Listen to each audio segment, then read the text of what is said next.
রোদ গরমে আমাদের শরীরের যেমন বাড়তি যত্নের প্রয়োজন, তেমনি বাইকেরও বাড়তি কিছু যত্নের প্রয়োজন। অত্যধিক গরমে বাইক চালানো কিন্তু বিপজ্জনক হতে পারে।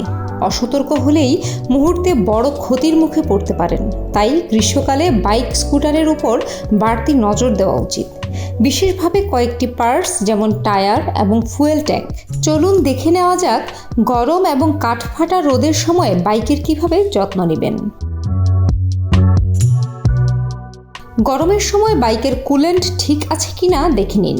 কুলেন্ট হলো এক ধরনের তরল যা বাইকের ইঞ্জিনের মধ্যে তাপের ভারসাম্য বজায় রাখতে সাহায্য করে।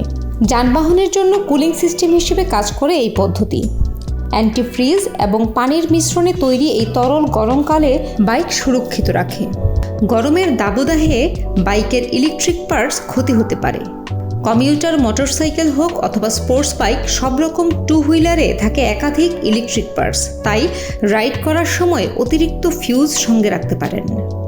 গরমকালে টায়ার প্রেসার সাধারণ সময়ের থেকে একটু কম রাখার পরামর্শ দেওয়া হয়। বাইকের চাকায় যদি বাতাসের বেগ বেশি থাকে তাহলে তা গরমকালে ফেটে যেতে পারে।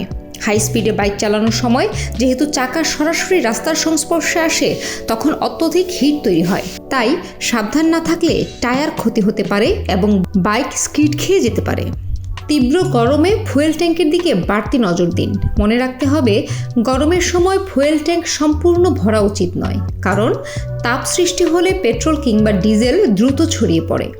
গ্রীষ্মকালে ফুয়েল ট্যাঙ্ক ভরা থাকলে জ্বালানি উপচে পড়ে বড় দুর্ঘটনা ঘটতে পারে।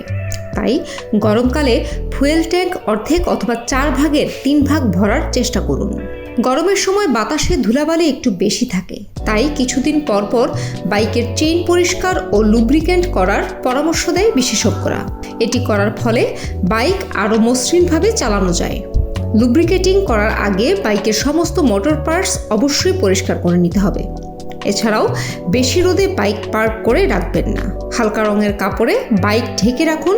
দীর্ঘ যাত্রার জন্য পর্যাপ্ত বিরতি নিন।